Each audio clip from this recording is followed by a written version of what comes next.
Assalamualaikum warahmatullahi wabarakatuh. Anak-anak sekalian, siswa dan siswi kelas 9, alhamdulillah kita dapat bertemu kembali dalam pembelajaran mata pelajaran bahasa Arab pada semester ini. Adapun dalam mengawali dari semester ini, kita akan mencoba mempelajari tentang fi'lul amri. Namun sebelum kita membahas lebih jauh tentang fi'il amri ini, alangkah lebih bagusnya kalau kita sekedar mengingat kembali apa itu fi'il. Sebagaimana pembelajaran kita dalam semester ganjil kemarin, bahwa fi'lun artinya adalah kata kerja. Seperti makan, minum, duduk, belajar, pergi, pulang, dan sebagainya. Itu adalah kata kerja. Fi'il ini terbagi menjadi 3 macam. Yang pertama, ada yang dinamakan dengan fi'lul madhi. Nah, fi'lul madhi ini adalah pekerjaan yang telah lalu atau kata kerja yang pekerjaannya telah dilaksanakan atau telah dilakukan pada waktu yang lalu atau pada waktu yang lampau. Contoh, telah belajar, telah makan, telah minum, dan lain sebagainya. Kemudian yang kedua, fi'il itu adalah fi'lul mudhari'. Fi'il mudhari' ini adalah pekerjaan yang sekarang atau pekerjaan yang akan datang. Maksudnya adalah sebuah pekerjaan, sebuah kata yang berbentuk pekerjaan, tapi pekerjaannya itu sedang kita laksanakan sekarang atau pekerjaannya itu akan kita laksanakan nantinya. Contoh pekerjaan yang sekarang, sedang makan, sedang minum, sedang duduk, sedang belajar, dan lain sebagainya. Sedangkan untuk pekerjaan yang akan datang, contoh, akan pergi, akan pulang, akan belajar, akan tidur, dan lain sebagainya. Dan kata kerja yang ketiga atau fi'lun yang ketiga adalah fi'lul amri. Nah, ini yang akan kita bahas dalam pembahasan pada kesempatan ini. Jadi fi'lun adalah pertama fi'lul madhi, yang kedua fi'lul mudhari, yang ketiga adalah fi'lul amri.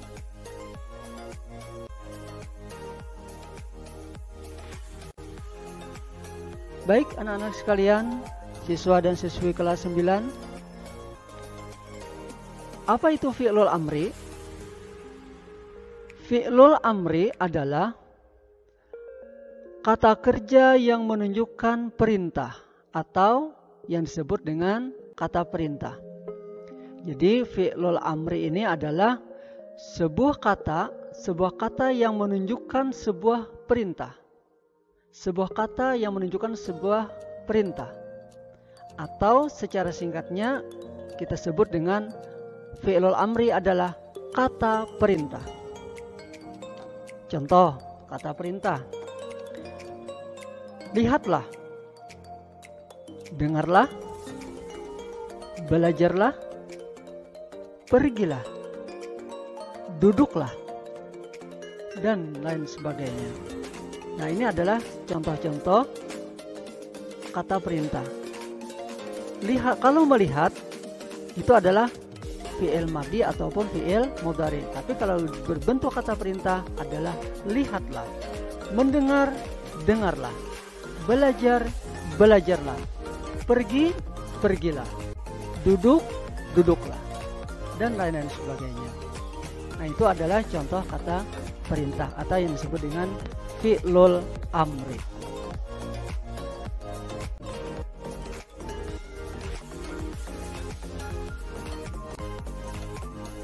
Baik, selanjutnya, bagaimana cara membuat fi'il amri itu sendiri atau membuat kata perintah itu sendiri? Bagaimana cara membuatnya?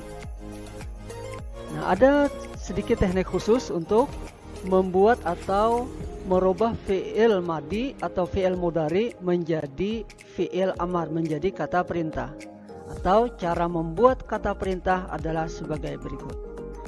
Yang pertama, untuk membuat kata perintah ini kita harus membuatnya dari fi'il mudhari'.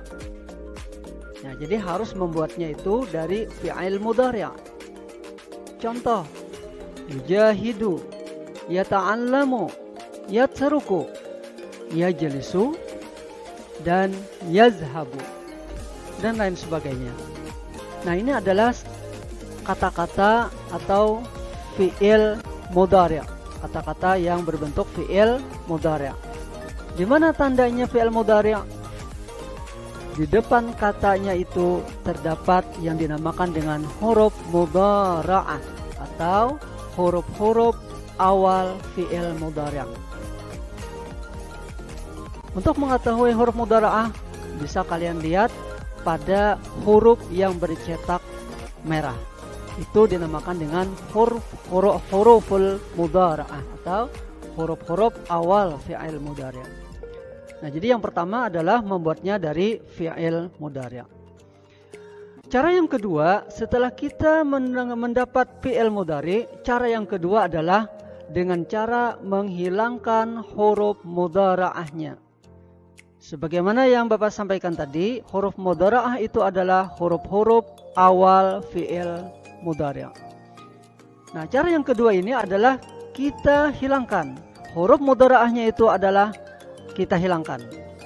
Nah, jadi huruf ya-nya itu kita hilangkan. Yang asalnya yujahidu menjadi jahidu. Sebelumnya yata'allamu menjadi ta'allamu. Yatruku, truku. Yajlisu, jelisu. Dan yazhabu, zahabu. Nah, itu adalah cara yang kedua setelah kita hilangkan huruf mudhara'ah. Lanjut kepada cara yang ketiga. Cara yang ketiga setelah dihilangkan huruf mudhara'ah adalah kita sukunkan baris atau kita baris matikan huruf akhirnya. Jadi huruf akhir harus kita matikan. Atau baris akhir, baris pada huruf akhir harus dimatikan. Nah, bisa kalian lihat pada huruf yang bercetak warna merah. Asalnya jahidu menjadi jahid. Ta'allamu menjadi ta'allam. Truku menjadi truk. Jelisu menjadi jelis. Dan zahabu menjadi zahab.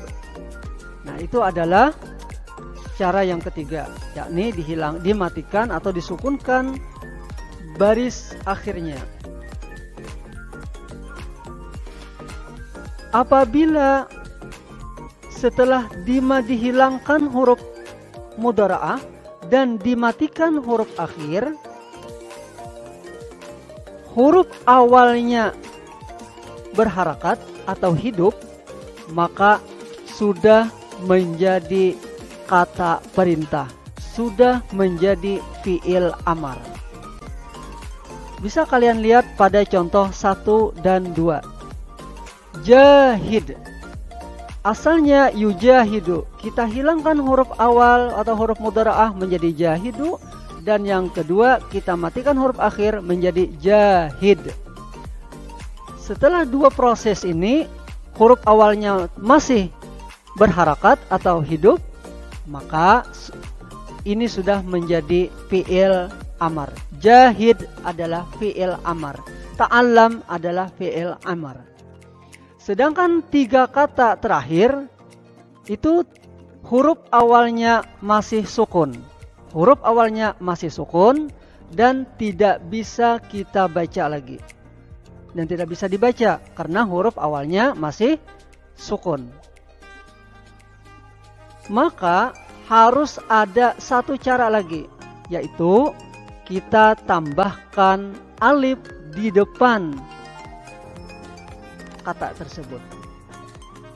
Nah, jadi apabila huruf awalnya setelah dihilangkan huruf mudhara'ah, disukunkan huruf akhirnya, baris akhirnya, tetapi huruf awalnya masih sukun, maka cara yang keempat adalah kita tambahkan alif di awal kata tersebut. Nah, bisa kalian bisa kalian lihat contoh berikut yang bagian D. Suruku, ijlisu, dan izhabu.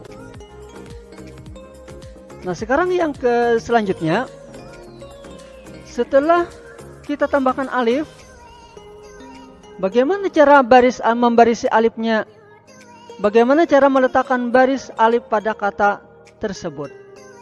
Bisa kalian lihat pada halaman berikut.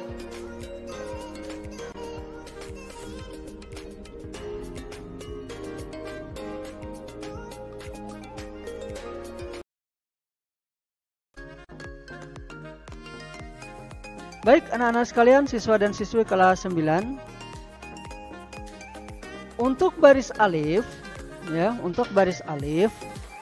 ada 3 cara. Yang pertama, apabila ain fiil atau sebelum huruf akhirnya berbaris dhammah, maka alifnya berbaris u, juga berbaris dhammah, yaitu u. Sekali lagi, apabila ain fiilnya atau sebelum huruf akhirnya berbaris dhammah, maka alifnya berbaris dhammah juga, atau barisnya u. Contoh, asalnya teruku. Lihat kata yang sebelah kanan. Sebelum ain fiilnya atau sebelum huruf akhirnya yang hurufnya bercetak merah berbaris u, maka alifnya juga berbaris u, menjadi utruk. Ya, utruk itu adalah kata perintahnya. Yang kedua, apabila ain fiilnya atau sebelum huruf akhirnya berbaris kasrah, berbaris i, maka alifnya berbaris i. Ya, diulang Bapak Aid Marah Hasan ya. Apabila ain fiilnya atau sebelum huruf akhirnya berbaris kasrah, baris di bawah, maka alifnya juga berbaris kasrah atau baris di bawah. Nah, misalnya lihat di pada tabel kata yang di sebelah kanan, jelis, ya, menjadi ijlis. Lamnya adalah berbaris bawah, maka alifnya juga berbaris bawah, menjadi ijlis. Sedangkan yang ketiga, apabila ain fiilnya atau sebelum huruf akhirnya berbaris fathah atau baris atas, maka alifnya juga tetap berbaris kasrah atau berbaris bawah, i. Nah, coba lihat, kalian lihat contoh. Lihat kata yang di tabel bagian kanan, asalnya izhab, huruf h berbaris atas, sebelum huruf akhir atau ain fiil atau sebelum huruf akhirnya berbaris atas, yakni huruf h, yang huruf yang bercetak merah, huruf h berbaris atas. Nah, maka alifnya atau fiil amarnya, alifnya berbaris i, menjadi izhab. Nah, Bapak ulang dari awal. Yang pertama utruk, yang kedua ijlis, dan yang ketiga izhab.